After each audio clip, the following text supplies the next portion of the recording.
Hello बच्चों, next question की हम बात करते हैं जो 21 जनवरी इवनिंग शिफ्ट में पूछा गया है। बहुत ही आसान सा सवाल, एटॉमिक स्ट्रक्चर चैप्टर से, और टॉपिक बोल सकते हैं हम यहां पर कौन सा, हाइड्रोजन स्पेक्ट्रम। क्वेश्चंस में आपको बोला गया है consider the following spectral lines for atomic hydrogen. ठीक है, the correct arrangement of the above lines in ascending order of energy. अरे मुस्कुराहट आ गई होगी ना पढ़ते ही। आपको यहां पर ascending order of energy find करना है, तो इसको कैसे फाइंड करेंगे, आइए इस बात को समझते हैं। तो आपके पास एक तो तरीका है कि यार डेल्टा ई का formula 13.6 Z square 1/n1 square minus 1/n2 square, और हर एक केस के लिए आप n1 n2 की वैल्यू फाइंड कर लेंगे। बट इसमें प्रॉब्लम एक है बेटा कि आप जब बार बार n1 n2 की वैल्यू पुट करोगे तो थोड़ा समय लगने वाला है। और इस साल का सीन आप लोगों ने देख लिया कि यार पेपर में समय ज्यादा बर्बाद नहीं करना है, क्योंकि पूरा पेपर हम कर नहीं पाएंगे अदरवाइज। तो मैं आपको इसके लिए एक छोटा सा कॉन्सेप्ट बताता हूं, उससे आप ये क्वेश्चन जल्दी से सॉल्व कर सकते थे कि अगर आपको कभी भी मैक्सिमम एनर्जी फाइंड करनी है, कभी भी मैक्सिमम एनर्जी फाइंड करनी है, तो आप हमेशा कोशिश करो कि n1 लोवेस्ट वाला पकड़ना है और n2 हाईएस्ट वाला पकड़ना है। अगर n1 लोवेस्ट है और n2 हाईएस्ट है तो यहां पे एनर्जी हमेशा क्या आने वाली है बेटा, मैक्सिमम। इसी बात को फॉलो करते हुए हम बहुत जल्दी से आंसर निकाल देंगे।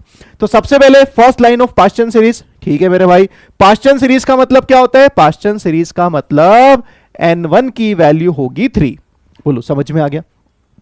अब उससे बोली गई है कौन सी लाइन, फर्स्ट लाइन। तो भैया इससे फर्स्ट लाइन मतलब 3 + 1 4, तो ये आपको मिल गई है किसकी वैल्यू, n2 की वैल्यू।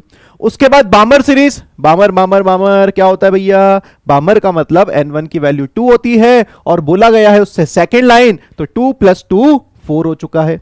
उसके बाद बोला गया थर्ड लाइन ऑफ पास्चन। अच्छा फिर से पास्चन, तो पास्चन का मतलब कितना था, n1 की वैल्यू 3, बट अब की बार बोली गई है कौन सी लाइन, थर्ड लाइन। तो थर्ड लाइन का मतलब 3 + 3 हो चुका है 6।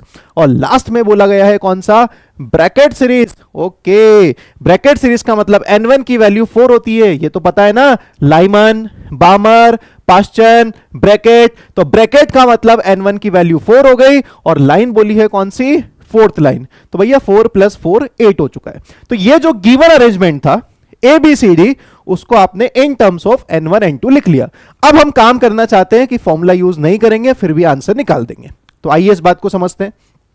n1 लोवेस्ट, n1 लोवेस्ट, हाँ n1 लोवेस्ट मिल गया है कौन सा, 2। अगर n1 लोवेस्ट है तो फिर आपको n2 देखने की जरूरत ही नहीं है। तो बताओ सबसे ज्यादा जो एनर्जी आपको मिलेगी वो कौन से ऑप्शंस की मिलेगी बेटा, बी वाले ऑप्शंस की। जो ABCD दिया गया है उसमें किसकी मिलेगी, बी।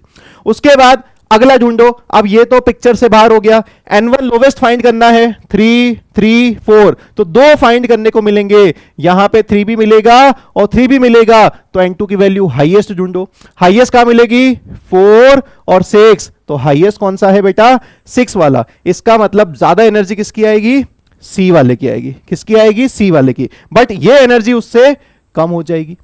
उसके बाद हम कैलकुलेट करेंगे 3 वाला पार्ट, 4 वाला पार्ट। n1 लोवेस्ट 3 वाला रहेगा, तो 3 के साथ 4 वाला पेयर मिलेगा।